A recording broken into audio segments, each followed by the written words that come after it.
Welcome AP Gov students. Today is chapter 1 of Keeping the Republic, titled Politics, Who Gets What and How. If you don't have Keeping the Republic, it's fine because the content is still going to be the same. I'm going to be going over all the key terms and notes for this chapter to help me get a 5, so I encourage you to take notes along as well. Politics is to cooperate, bargain, and compromise. It defines who gets what, when, and how, meaning it decides how power and resources are distributed among society. The what, when, and how terminology is a big theme throughout this book. What is most commonly just money. A lot of the times it refers to power, but money is definitely the most abundant thing that is distributed by government. When isn't as important because government is always moving. It's always, doing programs and stuff like that. How is the most important for sure. It defines how resources are distributed to people, what systems do that distributing, and how much of it is given out, and things like that. It's all about how resources are distributed by government and how efficient that's done. So I'd say what and how are the two most important things. Power is the ability to influence people. Politicians gain and consolidate power, especially by controlling the media. The effectiveness of politicians and how efficient they're able to get things done and how many things they're able to get done is most reliant on how much power they hold and how much they can influence other people in government and people who vote for them. Government is a system or organization for exercising authority over people. The system that controls how politics are done is critical to how society functions. So the way government is set up is just as important to what government actually does. That's why a huge part of AP Gov, or at least the beginning parts, is how the Constitution is crafted, how the rules of government are set up in a way that makes so politics are done in the most fair way possible. Authority is power that is consented by the people. Legitimacy is what gives governmental institutions the ability to exert power over people. The only way the government is able to control people and make laws and rules that people will follow is if the people consent to actually be under the government's authority. And that principle is explored a lot in American history and Declaration of Independence, the new Constitution, things like that. Rules are directives for how resources are collected. They provide a framework for how things get done without excess conflict or violence.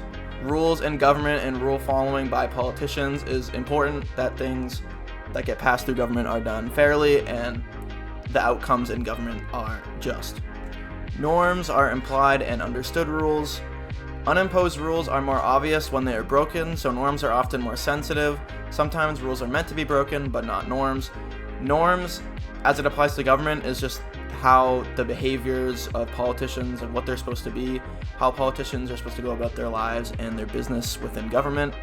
This can also apply to like a society thing, but that's more like sociology, not really AP Gov. The norms currently in American politics are definitely not what they were before. The norms are starting to collapse a little bit.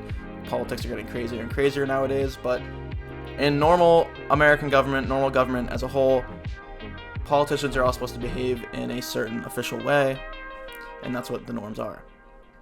Narratives, the stories that people believe, they influence how people perceive who has, wants, and deserves resources, and the people's confidence and trust towards those with power. Narratives are a huge thing that are driven by the media, and they are passed on from the media to people and then to more people.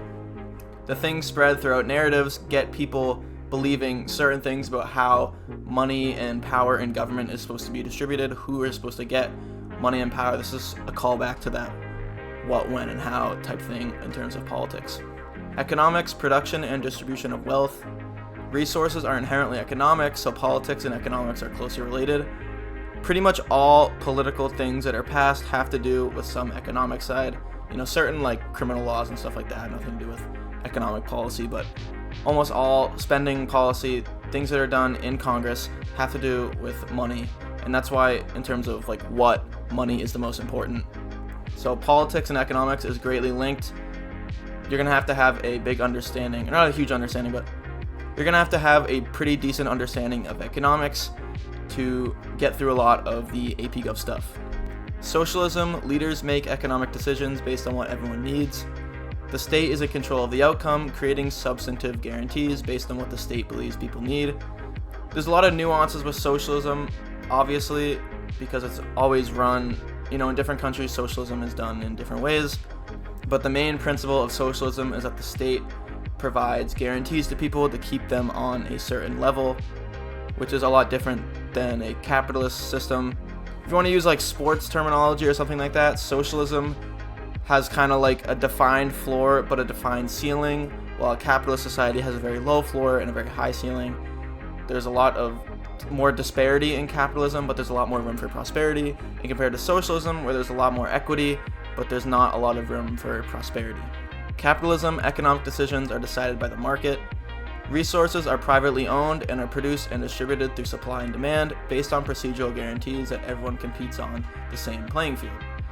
So substantive versus procedural guarantees, that's kind of a big comparison between the two.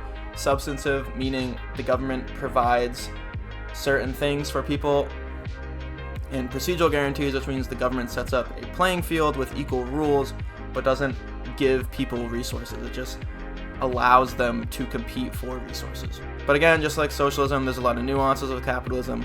It's not always fair, and there's a lot of problems with not providing guarantees for people, because in a capitalist system, somebody has to win and somebody has to fail. So what do you do with the people that fail? Mixed economies, mix between government control and free market. The government steps in to modify and control capitalism when needed. This is what is seen in the United States and most other developed countries, where you have a capitalist economy that allows people to, produce their own goods, buy their own goods, and prosper in a business sense. But the government provides safety nets, borrowing principles from socialism to prevent people from basically falling into poverty and starvation and just total, abject poverty. No one wants that. So this is where things like social welfare come in to provide that safety net, because capitalism isn't always perfect and somebody has to, again, like I said, somebody has to fail. Authoritarian systems give total power to the government over the people. Eliminates the concept of citizenship by making people the subjects of governments existing on both poles of political spectrum. So in far-right authoritarian systems, you have fascism, which is rooted a lot in racism and things like that. And if you go far left, you have communism, which is rooted a lot in classism, where the government controls everyone. Both sides have this logical extreme of authoritarianism.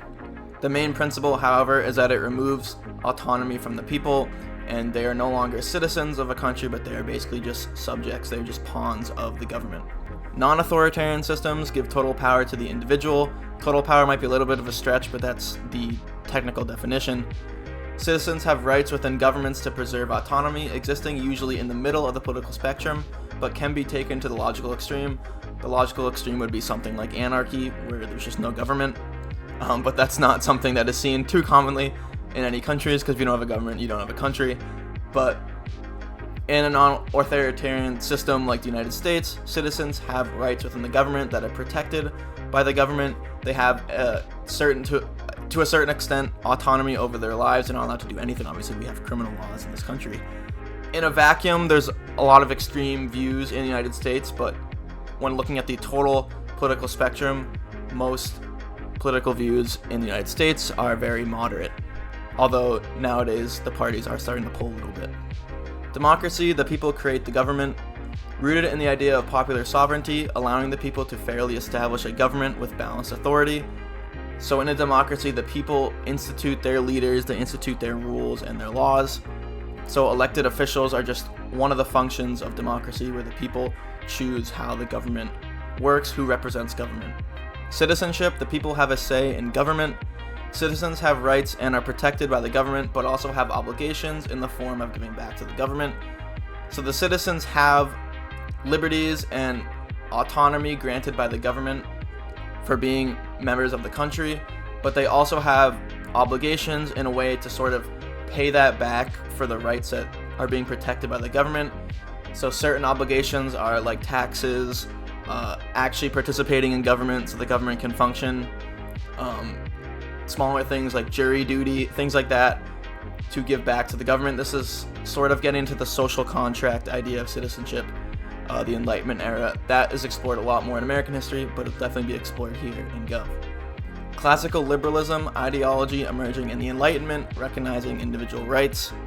The principles within such ideology are deeply rooted in American and other Western governments. Classical liberalism and the Enlightenment era is a huge reason why most modern Western governments have individual rights, have democracies, because they recognize the importance that the people play in government, that the people, in a sense, are the government. Having a good knowledge of Enlightenment principles is definitely a good way to go through Gov. If you want to explore those principles, there are definitely a lot more in APUSH, but classical liberalism as an umbrella term really defines what American government is and what modern Western governments are. Social contract, agreement between the people and the government. Principle that people give some power to the government in exchange for protection from the government. This goes back to the citizenship type thing, where people give away some of their power so that the government can protect their rights from infringement of other governments, bad people, in exchange for protection from the government. And then because of getting that protection from the government, there is then another layer where they give back in a form of. And because of that protection from the government, they give back in a third layer that allows, or that sort of demands citizens to participate back in government and benefit society.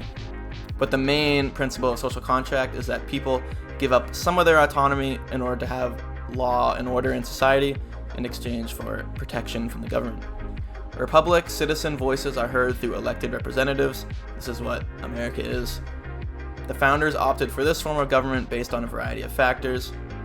These factors are explored more in the required documents, like Federalist 10, Federalist 51, Brutus 1, stuff like that. All talks about, how America starts to become a republic.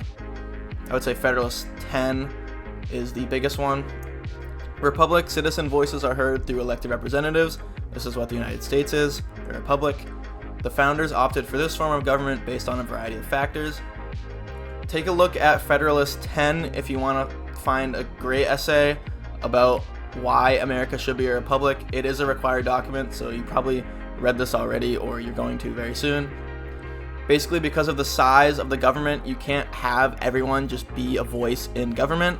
So if you set it up in a republic, the people can elect representatives, and that filters the wide variety of voices across the country into a smaller national government that allows the government to remain effective while still being able to hear all people's voices just through representatives. And that's a wrap. Thanks for watching. I'll see you in the next chapter, and goodbye. Yo, if you're super cool and awesome, you should follow my Twitter or X if you're that kind of person. It's at Clark4724. I post a lot of random stuff on there, but I also post channel updates and when my next videos are coming out. So if you're gonna keep watching my channel, then I recommend you follow, and thanks.